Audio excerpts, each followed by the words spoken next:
So I'm currently doing a 1,563% APR on sold to USDC right now, and I'm not the only one. There's another $34 million of liquidity in this pool that's doing a very, very similar return. And ultimately, we're capitalizing on the fact that meme coins are being traded on Solana. Trump coin is being traded on Solana. And in order for people to trade those tokens, they need to get Solana, right? And the reason why they need Solana is because number one, a lot of liquidity pools are meme coin paired with Solana token.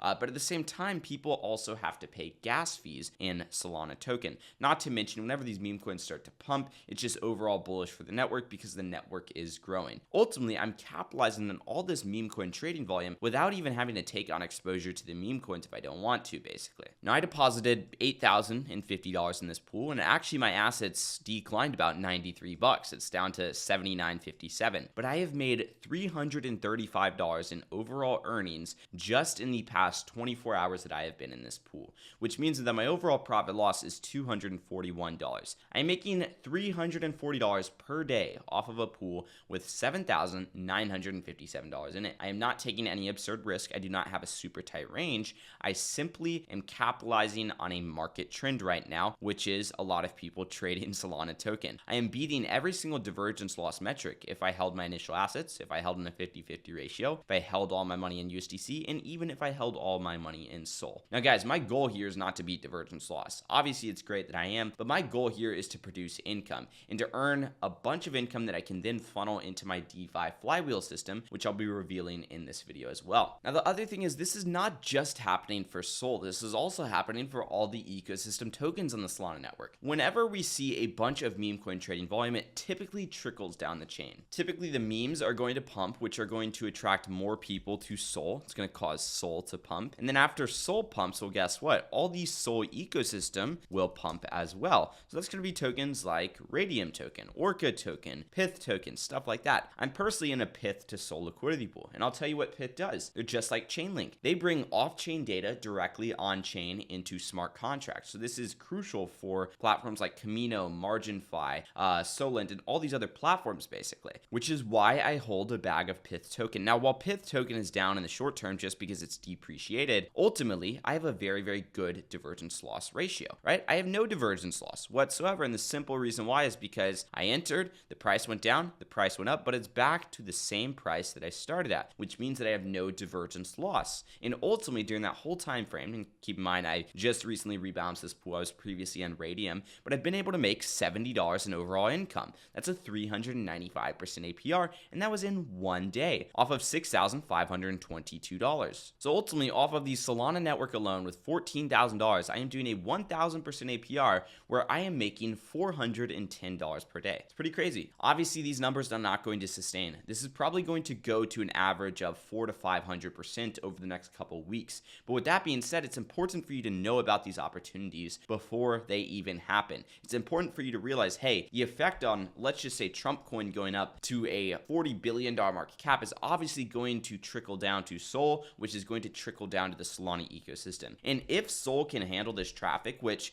guys, there was network congestion, but it actually handled it quite well, that's ultra bullish for SOL token. And when things are ultra bullish for SOL token, they're also ultra bullish for the SOL ecosystem tokens as well. Now, guys, I'm going to dive into what exactly I'm doing with the income from my sold USDC liquidity pool, because as I mentioned, the goal was to funnel that income into my DeFi Flywheel strategy. But before we dive into that, if you guys are looking for me to personally build your DeFi portfolio with you and help you strategically deploy your capital and help you earn APRs just like this, and guys, I'm also getting over 120% APR over on the Ethereum network as well with another 40 to 50 grand. Let me know. Link is right below this video. You guys can check it out. It'll send you my website. There's a quick video to watch. After you watch that, you can apply to work with me, hop on the phone with me or one of my team members, and we'll go from there. Anyways, to talk about the sold USDC strategy, this is going to produce income in both SOL and USDC. So obviously the income that's produced in SOL, well, I can just hold that in SOL token if I wanted to. Income in USDC, that's ultimately going to have to be swapped for SOL. So what am I going to do? Well, ultimately, I'm going to take the income produced from this sold to USDC liquidity pool. I'm going to take that USDC and compound it back into SOL USDC, which is going to give me partial market exposure. So I'll probably have to swap about 50% of this USDC for SOL, depending on the ratio in my pool. This other amount of SOL over here is going to go over to MarginFi. And ultimately on MarginFi, that's where I have a bunch of my lending and borrowing activities. Like right now, I have $24,800 supplied, and I have have about $4,000 in overall borrows. And I'm leveraging up over here. I'll get to that strategy in just a second. But I have been using this strategy, and I've been using it with Sol, Reindeer, Pith, stuff like that.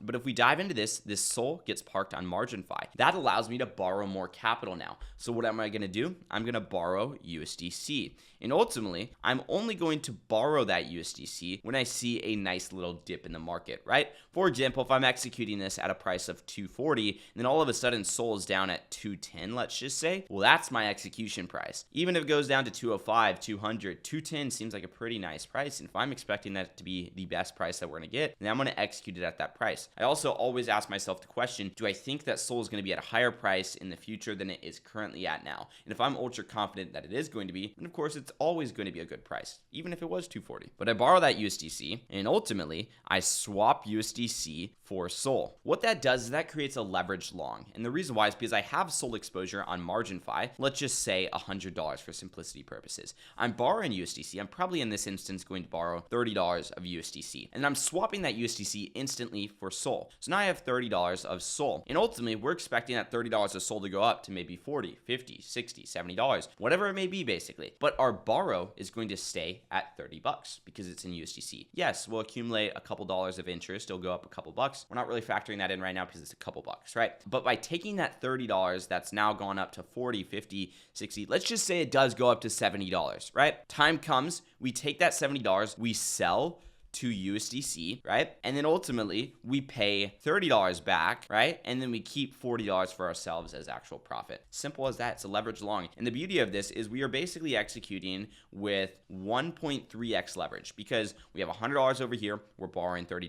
1.3x leverage is very, very safe. It gives us a little bit of an increase in market exposure. But the thing is we have more control than using a centralized exchange because we are able to choose exactly what prices we want to execute at. We can stack these by saying, hey, we got $100 that was injected at, let's just say 240, right? And all of a sudden we have another $30 that we are buying Sol at 210, let's just say, and it's reducing our overall cost basis. Now here's where this strategy gets fun. I take that Sol and I put it back on MarginFi. And ultimately what this is going to do is reduce my loan to value ratio or my LTV. Keep in mind my loan, $30, my value or my collateral is $100. So that makes my loan to value 30%. It's going to reduce that from 30% to now roughly 23%. And the reason why is because now all of a sudden we don't just have $100 as collateral, we actually have $130 as collateral, but our borrow is still $30. And then if we wanted, we can borrow more to get this back up to 30% and keep on executing on this strategy. But again, you're taking a little bit more leverage there. It's a little bit more risky. And guys, you can do this in a more risky manner. Like for example, if Sol were to drop to 175 right now, I'm going to take a 50% loan to value ratio as opposed to 30%, partially because I have a bunch of other collateral as well already on MarginFi. But at the same time, it just allows me to leverage up on my capital more and allows me to have more confidence because 175 is a good price in my opinion. So ultimately, when we are to look at our DeFi flywheel, let's just say we have this liquidity pool right here, which is our Sol USDC liquidity pool. We generate income from that liquidity pool. And of that income, some of it is going to be compounded, which is ultimately going to increase the value of the liquidity pool, produce more income over time basically. And some of that income is going to go over here and start a brand new flywheel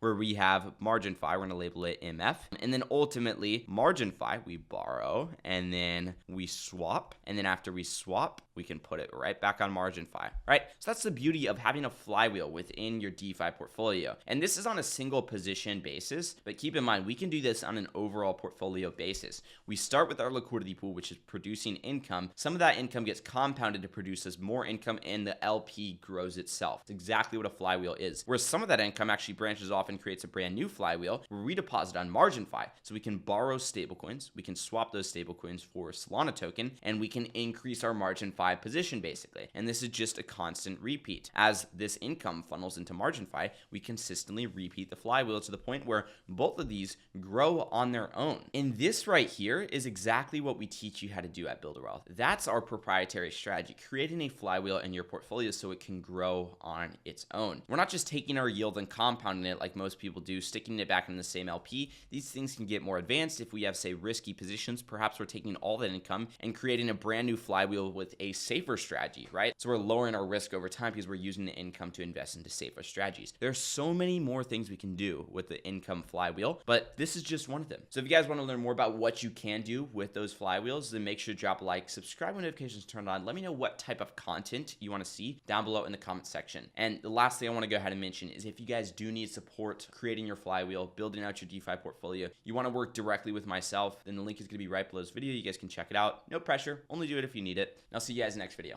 Peace out.